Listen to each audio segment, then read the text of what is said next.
S'il y a une chose qui va être l'objet de vos pensées, il doit soit quelque chose qui est pur. Moi, j'ai un caractère. Je n'aime pas qu'on dise certaines choses chez moi. Ce que j'ai vu quelqu'un faire. Ce que tu n'as vu personne faire. Ne pense que la personne l'a fait. Si tu penses à propos de quelqu'un, alors ce qui est en toi, même toi même tu es, c'est ainsi que tu penses à propos de quelqu'un. Qu'est-ce que tu penses? Ou quel est l'objet de tes pensées? Alléluia.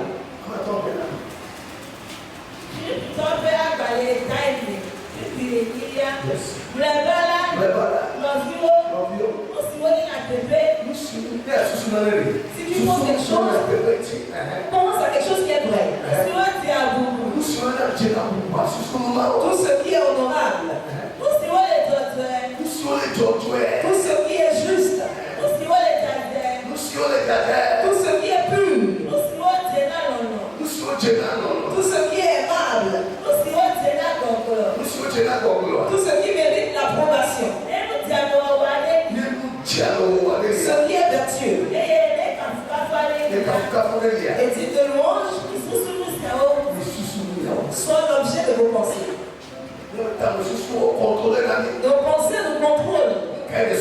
Qu'est-ce que tu penses? Ainsi tu seras. Si tu penses que tu es pauvre, alors tu seras pauvre. Et si tu penses que tu réussiras, tu réussiras. Alors dès que tu penses, c'est ce qui sortira de ta bouche. Qu'est-ce que tu penses? Lorsque c'est fini pour toi, c'est fini vraiment pour toi. Et si tu penses que je réussirai encore, alors, ayez comme objet de penser les choses qui sont honorables, qui sont justes. Tout le monde peut me dire comment ça soit. Tout le monde peut dire que ce soit moi pense bon. Et donc tes pensées vont être transformées. Alors tu réussiras. Que Dieu nous fasse grâce. Nos pensées vont sur quoi?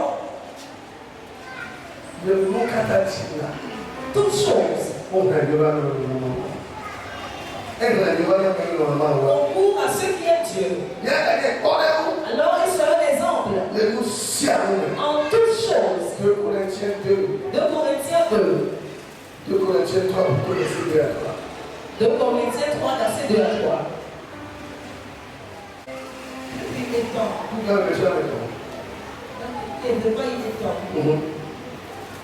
Yahweh n'y a fait agbalé.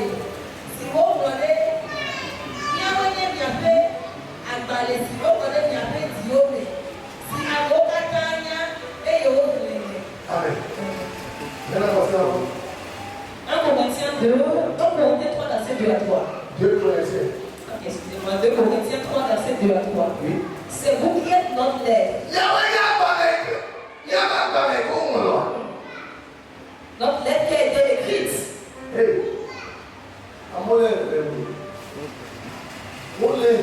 Les gens te lisent. Les gens t'observent. Si tu peux répondre ou pas.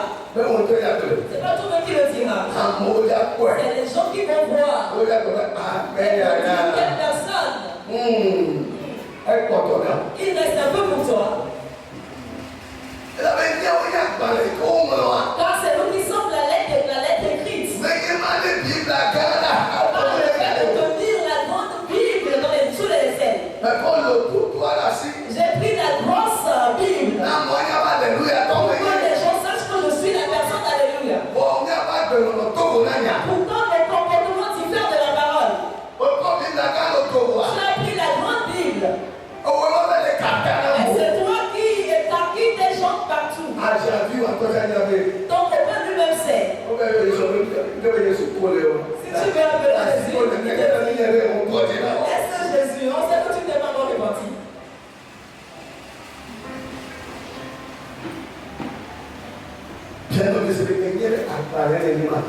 Demande à ton voisin, sais-tu que tu es une lettre?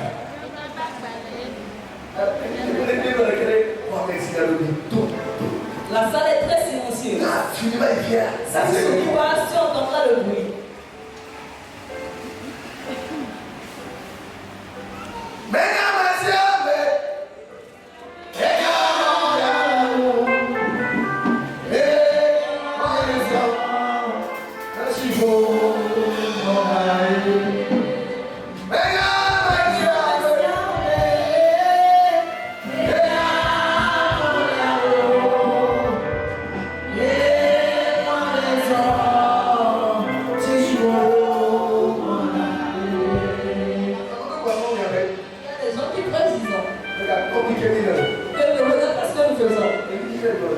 C'est quoi je te dis? C'est ce que vous allez faire. Mais tu crois là-dedans. C'est nous qui sommes la lettre. Notre vie. Nos caractères. C'est ça qui donne l'impact à la parole de Dieu. Et cela influence la vie des gens. Si tu es chantre, tu chantes. Si la chanson va influencer ou impacter les gens, il faut que ta vie soit sainte, que ta vie soit pure. C'est pas la communication qui est forcément l'impureté.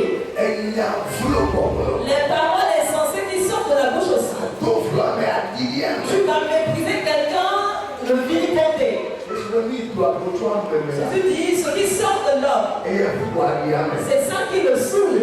Ce qui va en l'homme, si on le prend, on fait des événements. Alors ce qui sort de l'être humain, c'est ça qui nous saoule. Il y a des gens qui sont saoulés devant Dieu, car ils ont méprisé quelqu'un, ils ont insulté quelqu'un. Tu es insensé. Car ce que tu es, c'est ce que tu vas faire sortir. Toi-même, tu es insensé donc. Alors tu es sur quelqu'un qui est insensé. Tu es souillé devant Dieu. La lettre, c'est nous. Tu vas voir quelqu'un dans une maison, dans un quartier. Si la personne s'est répandue, c'est les gens du quartier qui vont dire. Maintenant, il n'est plus comme avant. Ce qu'il faisait, il ne le fait plus. Qu'est-ce qu'il y a eu lieu? Il va à l'église maintenant. Et il s'est répandu, il a changé ainsi. Les gens t'observent et ils te commandent de le dire. Et si toi tu te tiens devant les gens disant Alléluia, on dit plus le corps. Nous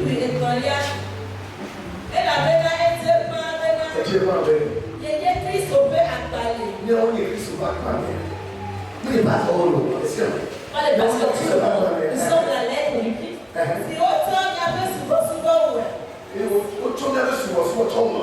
Par notre ministère. Et cette lettre n'est pas écrite avec le ventre, mais écrite avec l'esprit.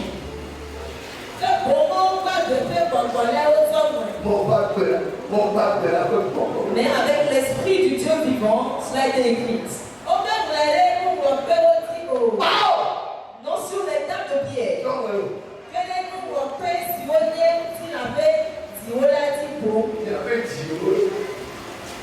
Sur les cœurs.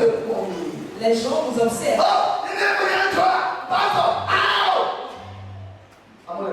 Les gens t'observent. Faut de l'argent service. Les gens te voient. Dis, donne-nous la maison, on va prier. Qu'est-ce que nous allons voir ici? J'étais ensemble avec quelqu'un la fois dernière.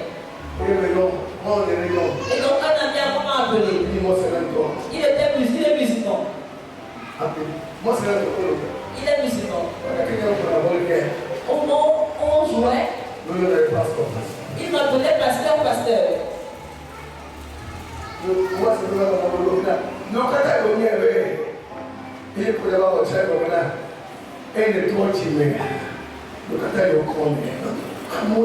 Il a dit qu'il savait tout ce que j'allais devenir pasteur. Car lorsque je me suis repenti, il me voyait. Les gens t'observent, bien aimé. Soyons un exemple. En toutes choses. Alors dis à ton voisin de droite comme de gauche. Sois un exemple en toutes choses. Je vais clore ici. Pour que notre vie soit un exemple, nous devons méditer la parole de Dieu quotidiennement. Et nous devons être les praticiens de la parole de Dieu. Josué 1, verset 8.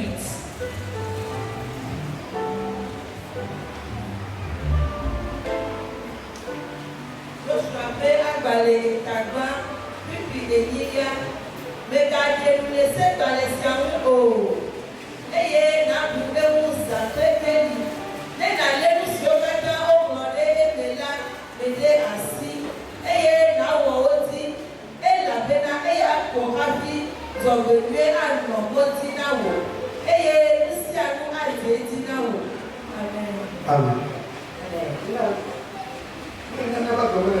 Ce qui fait que notre vie est stagnante, je vais te le dire aujourd'hui. Nous lisons la parole de Dieu. Comme on lit le perroquet. Comme on lit Togo Presse. Dans peu de temps, tu termines la Bible. Et nous mémorisons les versets.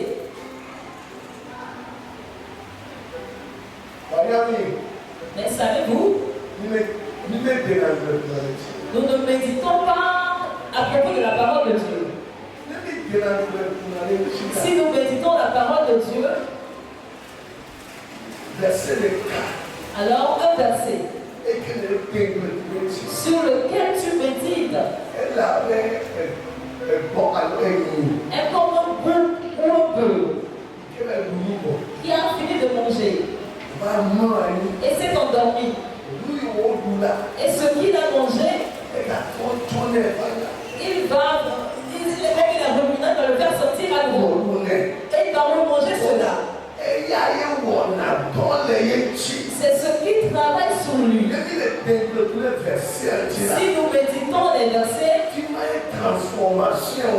c'est là la transformation a lieu. Nous ne méditons pas la parole de Dieu.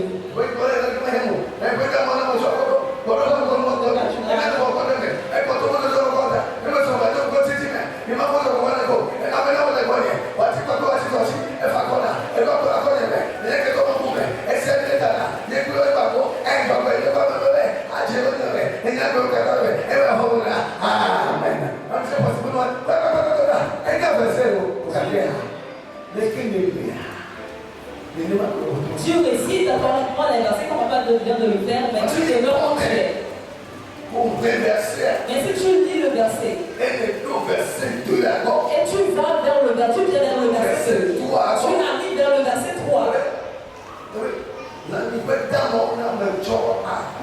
Il dit, il veut faire reposer dans le verbe pâturage. Père, que veux-tu dire par cela?